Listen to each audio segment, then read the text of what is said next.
Hello and welcome to the For Pete's Sake podcast. I'm David O'Connor with eXp Realty. And I'm Alex Blencarn with eXp Realty.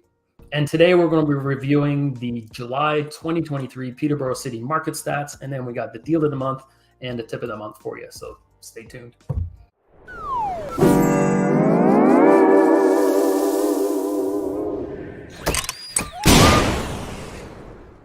Hey, Alex, how's it going?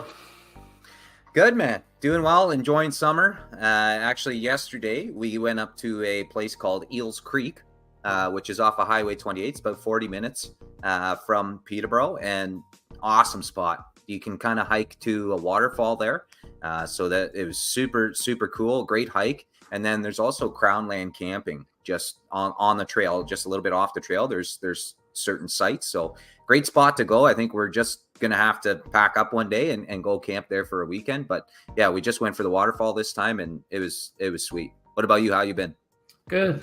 Just keeping busy with the kids on the weekend. Went to the cottage. Noah, he's my 4-year-old. He caught 2 bass.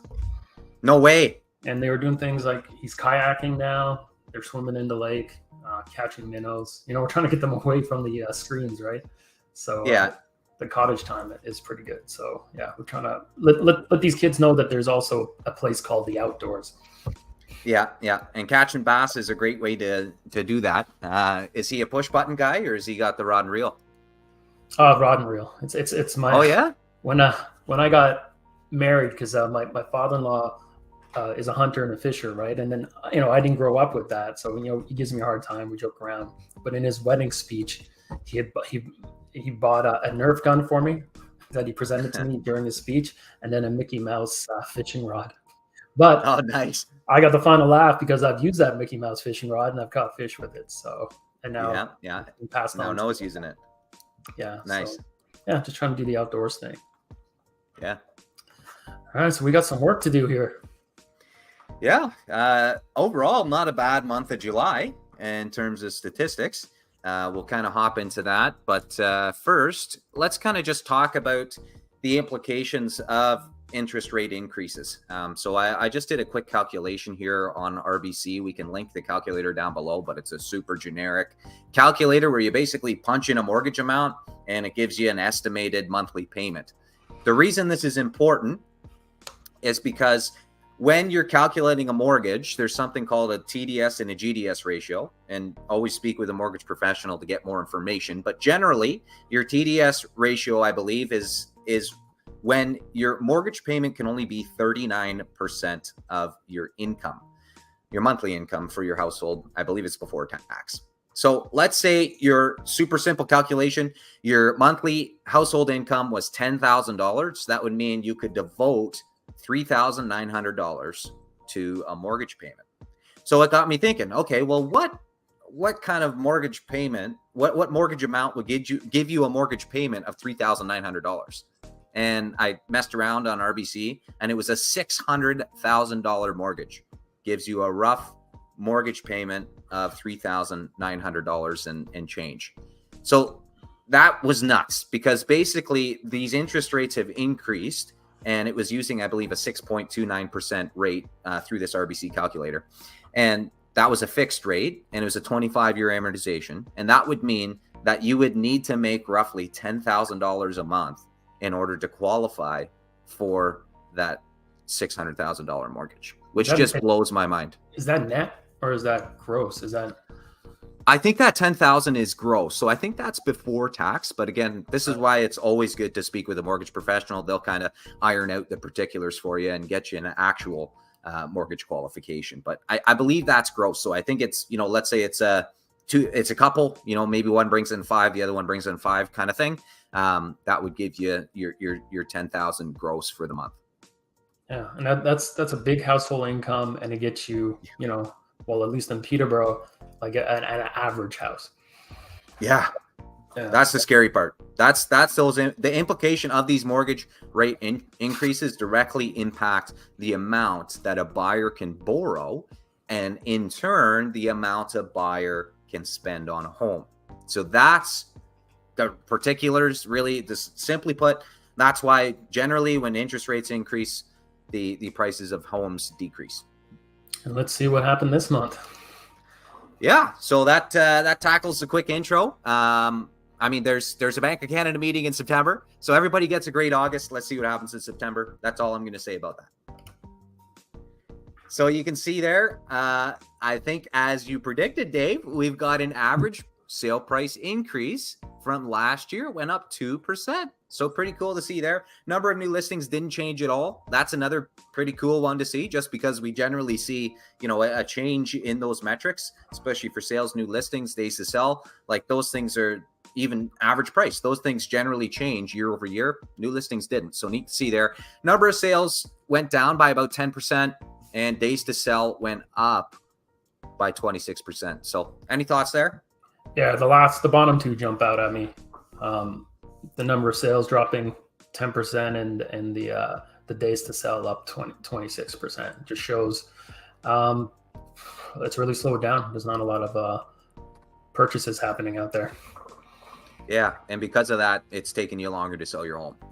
Yeah, and I'm actually surprised prices went up. Well, we can talk a little bit more about that. Yeah, so there's kind of your average sale price graph there. You see a little bit of an uptick there on the month of July. That's that latest bar. And just look at that run up from January 2019 when we started. It's, gone up about $200,000 in 4 years. So pretty cool to see there. And yeah, there you go. So what we found kind of neat, just looking at these numbers, you had 634 in June of 2023, 653 in July of 2023. You go back a year, you had 654 in June of 2022, 636 in July of 2022. So the months kind of flipped. I mean, you're within $1,000 in terms of average price from last year. June of last year. So yeah, kind of neat there just to see that. You can also see the months between July and August last year relatively had the same average price. So let's see if that repeats itself in 2023. You see that across the board really too. There's not a huge change between the months of July and August. So yeah, let's see if that repeats itself this year. Yeah, I got a bit lucky, but I guess the prediction I made was that July would be the first year over year where the 2023 price was higher than the previous year. Because if you look at all the others, is obviously 2023 was below. Yeah, that had nothing to do with luck, brother. That's all skill. Yeah, and then we were talking a bit offline too, is even though there's a lot happening this year with the interest rates, the uncertainty, everything that's going on, at surface level, it still seems and feels like a more traditional year. Like we're talking pre-pandemic, where it's a little slow in the winter. You get a nice little spring market, prices go up, more inventory, slows down in the summer, and then if it continues this way, we'll see more activity in the fall. Yeah. Let's see what happens. I mean, let's watch those. Let's watch the activity and see if that kind of picks up. I mean, we can see here with new listings. I think on the next slide, it dropped pretty significantly month over month. You can see that last bar there after a pretty hot June for new listings in terms of the last 4 years there. You can see the graph. I would say that June was pretty close to the peak for the last 4 years. Yeah. And that just fell off a cliff. It went from 193 down to 148 month over month, which is pretty nuts. You saw that same drop in June to July of last year, which is kind of neat. A huge drop there from 210 to 148. And this year we dropped from 193 to 148. So yeah, not a whole lot of new listings coming out in July. And it could be, we know we just had 2 rate hikes. We hit a 20-year high for interest rates. Plus, it's summertime. Families are doing things. Sometimes the buyers take a little break for the summer as well. So I think there's a few things going on there. Yeah. Certainly we're in the dog days of summer here, and that definitely has an impact of, whether people want to move. I mean, you want to go on a camping trip, or do you want to think about moving? You'd probably choose the camping trip. Yeah, exactly. Number of sales fell off a cliff as well. Look at that jump. Huge decline from June to July. And you look at it seems to be relatively the case where you have a bit of a run up in sales, as we were kind of talking about, until you hit kind of the dog days of summer, and then it kind of declines. But yeah, just a huge fall off there from 118 to 68. That's why I think it's more than the dog days. It's got to be that, and the uncertainty and the rate hikes to have that much drop off. Yeah, you look at, I mean, you compare 68 to March when things are relatively slow. I mean, April, May is really considered, you know, where you're getting kind of hottest days of the spring market, and then a little bit of June as well. But you compare that to what you might consider the winter season, which was March, and it's relatively the same as that last month in the winter season. So definitely a huge slowdown in terms of buyer activity in July. Yeah, with those kind of numbers, realtors are going to have to get second jobs. Yeah, and again, that slowdown's probably due to the qualification amount. Again, it's really unfortunately pushing those first-time buyers out of the market unless they have a significant down payment. It's really tough to qualify for a mortgage rate now. And this is another shocker. Look at the difference between that green and blue bar. That is astronomical in terms of that difference. I think that's one of the highest differences that we've seen, except for July of last year, which is kind of neat. But yeah, that green bar is number of active listings, and that blue bar is number of sales. So active listings are the amount of listings that are left over at the end of the month that are still on the market. So you can see a huge increase there in terms of the difference between those active listings, number of sales. Yeah, which is, we're going to get into this in a second, but usually when you see this, you see prices go down, but our prices did trend up. But we have a hypothesis on that. Yeah, stay tuned for that. Couple slides to go. But yeah, you can see 191 for active listings in July of 23 and 68 sales. So let's rewind to July of 2022. You can see that a little bit kind of in the middle of the graph there. 198 active listings, 76 sales. Now, when we subtract those two numbers, again, it's going to give you a difference where you can kind of measure what's happening with the market by looking at this difference. As that difference increases, you're getting into a less tight market because the number of active listings have increased and the number of sales have decreased. There's more active listings here for those buyers to look at. So the inventory is increasing overall in terms of homes on the market that buyers can choose from. Anyway, that difference in July of 2022 was 122. That difference in July of 2023, 123. So again, it's relatively the same market that we saw last July, based on this statistic at least. You've got days to sell. Those, again, shot up. I think it was about 24% year over year. And yeah, I believe we're up to about 24 or 26 days to sell in Peterborough. So just about a month. There's a real abruptness to the month over month change, taking longer to sell, the influx of inventory, the decline of sales. It's just very abrupt for month over month. Yeah, everything seems to just be, like you're saying, a drastic change month over month. It doesn't look bad when we compare it year over year. But again, that's because it seemed to have been a similar market last July. It's just, I don't think that change between June and July was as drastic as it is this year. Yeah, so you can see there are 24 days to sell. But that's a pretty big jump from 16. You're 2 weeks to now, I guess, another extra week, roughly speaking. So yeah, it added an extra week for the amount of time it takes to sell your home. And with the amount of inventory, well, at least inventory to sales we're seeing, I would expect this number to go up again in August. Because when you have this much inventory, or there's a disparity like this between sales and inventory, you tend to have less holding offers. And holding offers, you know, that you hold for a weekend and you sell. If you're seeing less of that and things are sitting on the open market, buyers have more variety to choose from. They're in less competition. And again, there's a lot. Are you seeing this too? There's a lot of conditional sales falling through on finance. For sure. Yeah, for sure. Of that. So you're seeing a lot of properties come back to market because someone who maybe they didn't get a proper pre-approval, but when the market with these 2 rate hikes as well, and the banks are really tightened up. Yeah, I agree. And you can see, I mean, out of those 5 years that we have there, we've got 4 out of 5 of those years, we saw an increase in the days to sell between July and August. So just something to note there. You know, is that trend going to continue? Sorry, 3 out of the 4, because we don't have the July to August difference here. Yeah. So yeah, we'll see if that trend continues.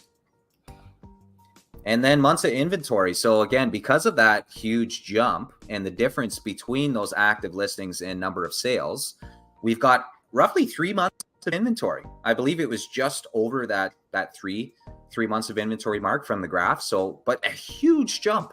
You went from 1 month of inventory to 3 months of inventory. You added an extra 2 months. Again, this means that we are moving closer to more of a balanced market. We are still technically in that seller's market territory. I believe it's under 4 is a seller's market. So we're still there. It's still a seller's market, but you can just see the change month over month in that month of inventory statistic. Like, when was the last time we had a 1 to a 3 jump? You can't even find it in this graph.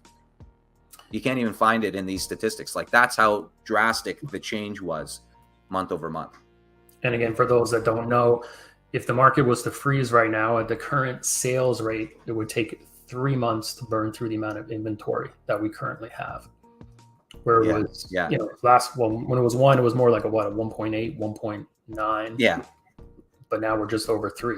But it's not that we're at the 3 now, it's how abruptly this happened. Yeah.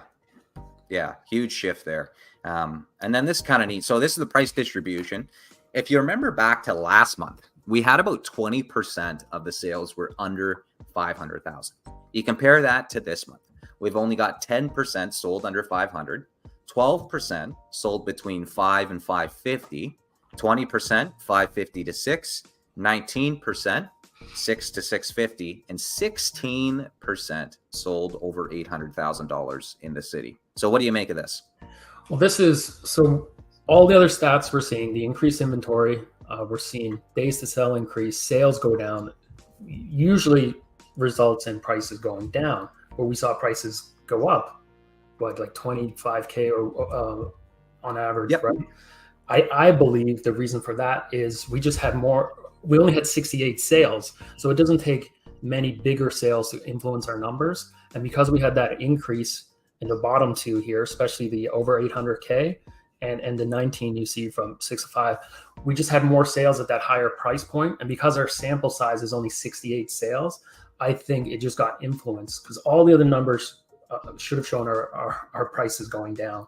I just think it was influenced by some bigger sales because our sample was only 68.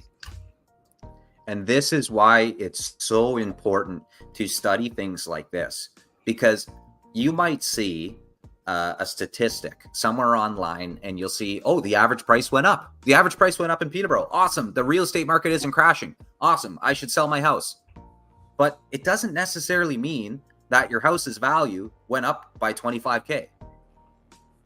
Because all that changed was the price distribution and what type of homes sold. So what price point was more popular during the month of July in terms of buyers' preferences. So it doesn't necessarily mean your house went up. It doesn't necessarily mean the market's going up, because of all of those other stats indicate that the market is going down in terms of price. But because we've only got 68 sales to look at, that sample size is so small, we've got the price distribution here increasing that average price.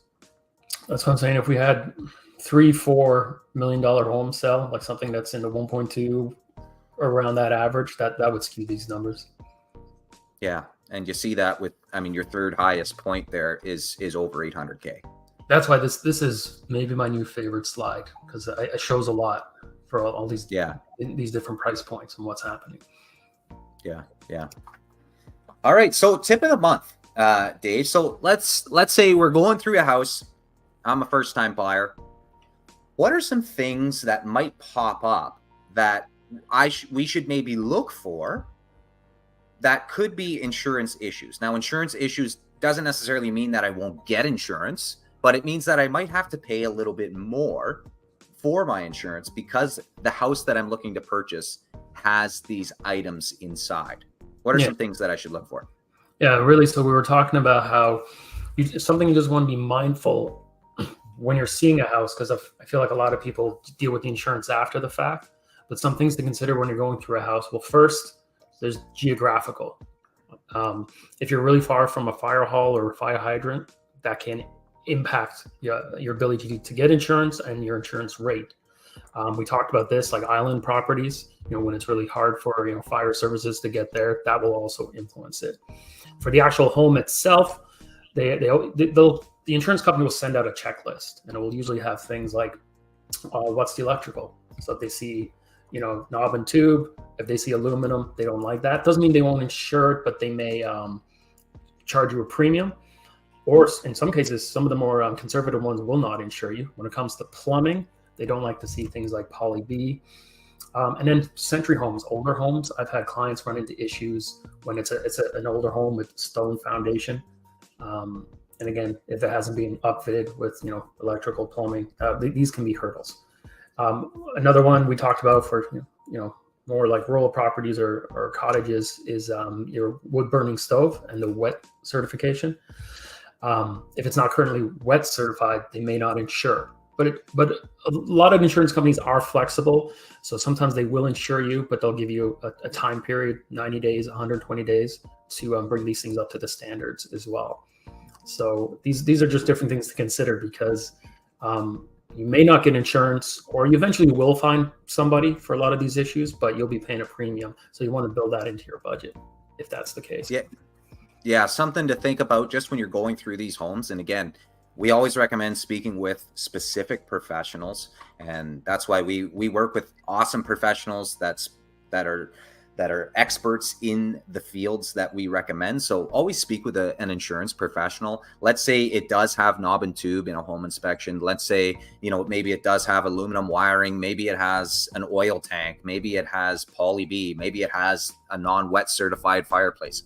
Speak with an insurance professional. Say, hey, the house that I'm looking to purchase does have this fireplace in there.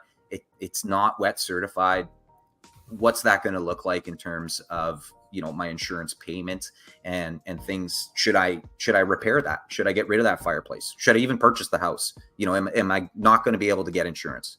And a really important thing to know is you do, most of the time, I believe, you do need insurance in order to get financing. So that's why insurance is so important, because you're going to need it in order to get a mortgage. So it's always important to have home insurance. But that's definitely one of the key reasons when you're looking at purchasing a home. Yeah, and if there are big concerns of a house you're interested in, then when you're putting your offer in, you can put in a condition of obtaining insurance. And you can use a very generic one that's, insurance that are satisfactory to you, the buyer. Yeah. So you want to get that in to your offer if there's these kind of concerns. Really, in a perfect world, you almost want that with any property, but definitely if there's concerns. Yeah. Okay, so let's fast forward here to the deal of the month. We've got 642 8th Concession Road in Havelock. So this property is south of Havelock. This is by Christine Ann Thompson. Awesome job with this listing. $450, if you can believe it. Now, it does only have 2 bedrooms and 2 bathrooms, but this is something that we kind of flagged as the deal of the month for those downsizers or first-time buyers. It's, my dream is to go live out in the country, and this is kind of, something like that, where you get that country living for a relatively reasonable price at $450. And you're out in Havelock, so you're south of Havelock, which is about 30 minutes from Peterborough, but it generally is a little bit cheaper out in Havelock as opposed to Peterborough. So you can generally get more bang for your buck if you go a little bit further east and you're willing to commute, let's say if you do work in Peterborough. But yeah, just an awesome house here. It's in relatively good shape. You've got the metal roof. I believe we're just under half an acre, or it's about half an acre in terms of lot size, but you can just see it just offers that country property, country lifestyle that so many people love and enjoy, and seems to be perfect for that first time buyer or that downsizer. Yeah, I like. I guess this one's probably about 30 minutes to Peterborough, but also you're just a what 2 minutes down the road from downtown Havelock, and I love downtown Havelock. There's lots of amenities, great little restaurants, and they always have events going on. But so you're close to Havelock. Obviously Norwood's a stone throw away as well, and you're only 30 minutes to Peterborough. Yeah, just down Highway 7 here. So for those that aren't familiar with kind of Highway 7, you've got Peterborough here, and then you just continue east. You go through Norwood, you'll go through Havelock, you go through Marmora, then you'll go to Madoc, and then, I mean, this is kind of out of our range, but there's Galadar there. Never been there. I've kind of gone as far as Madoc. Yeah, as again, the That more goes all the way to Ottawa. The more east you go, as you said, more bang for your buck. Yeah, and that goes all the way to Ottawa, which is kind of neat. So I guess that's when I've driven, is, you know, visiting my sister in Ottawa, just heading down Highway 7 here. But yeah, until you get to Ottawa. Awesome. Surprised you're not buying this one.